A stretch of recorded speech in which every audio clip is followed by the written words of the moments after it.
और घाटशिला उपचुनाव से पहले कुर्मी समाज ने सरकार को अल्टीमेटम दे दिया है। अगर कुर्मी समाज को एसटी का दर्जा नहीं मिलता है तो इसका असर घाटशिला उपचुनाव में भी देखने को मिलेगा। देखिए इससे संबंधित एक खास रिपोर्ट। 11 नवंबर को घाटशिला उपचुनाव में मतदान होना है।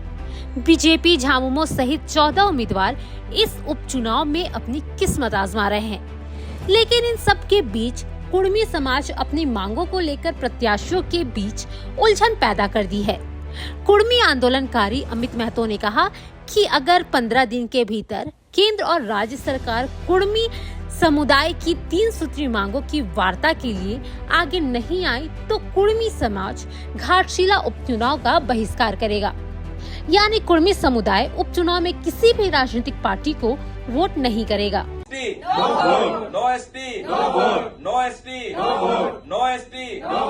सबको मेरा झारखंडी जोहार।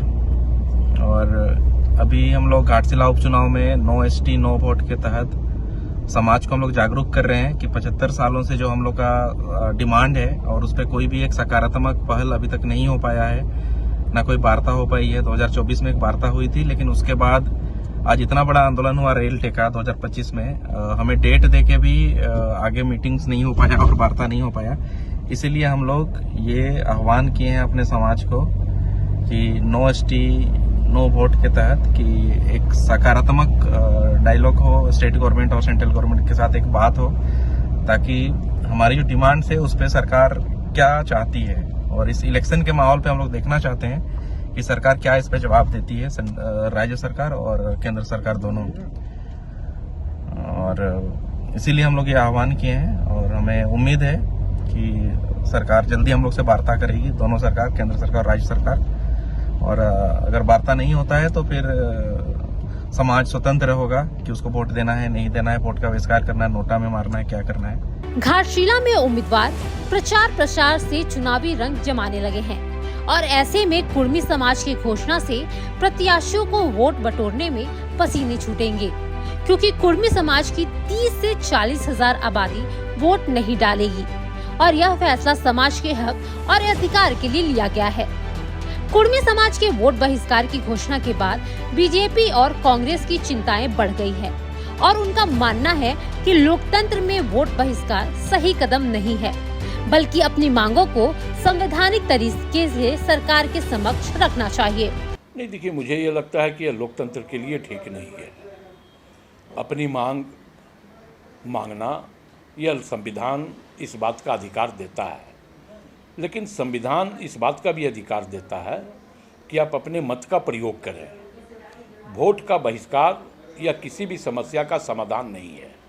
अगर हम वोट का बहिष्कार करते हैं तो स्वाभाविक तौर पे इससे लोकतंत्र कमज़ोर होता है, और अगर लोकतंत्र कमज़ोर होगा तो संविधान कमज़ोर होगा, और अगर संविधान कमज़ोर होगा तो देश कमज़ोर होगा।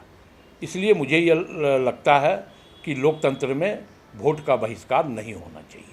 देखिए, हम तो सभी लोगों से अपील करेंगे कि अपनी बातों को कहे, प्रजातांत्रिक तरीके से आंदोलन करें, लेकिन वोट बहिष्कार नहीं करें। ये आपको मौका देता है आपके जनप्रतिनिधि को चुनने का, जो आपके हर सुख दुख में, आपके विकास में भागीदार बनता है। अगर आप वोट बहिष्कार करेंगे तो एक बड़ा मौका चूक जाएंगे। और मुख्यमंत्री हेमंत सोरेन जी पता नहीं क्यों इस मुद्दे पर पहल नहीं कर रहे हैं।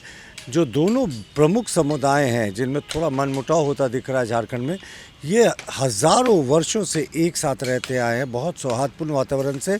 इनको बुलाना चाहिए, दोनों समुदायों के प्रमुख नेताओं को बातचीत करनी चाहिए और ये जो थोड़ी तनातनी दिख रही है इसे कम करना चाहिए। लेकिन ऐसा लगता है ये सरकार चाहती है कि इन दोनों समुदायों में जो कटुता भी है नहीं, वो कटुता बढ़े और ये इस तरह की चीज़ें होती रहे। कुर्मी समाज के वोट बहिष्कार के बाद राजनीतिक दलों में बेचैनी होना जाहिर है, लेकिन इन्हीं पार्टियों के पास इसका समाधान भी है।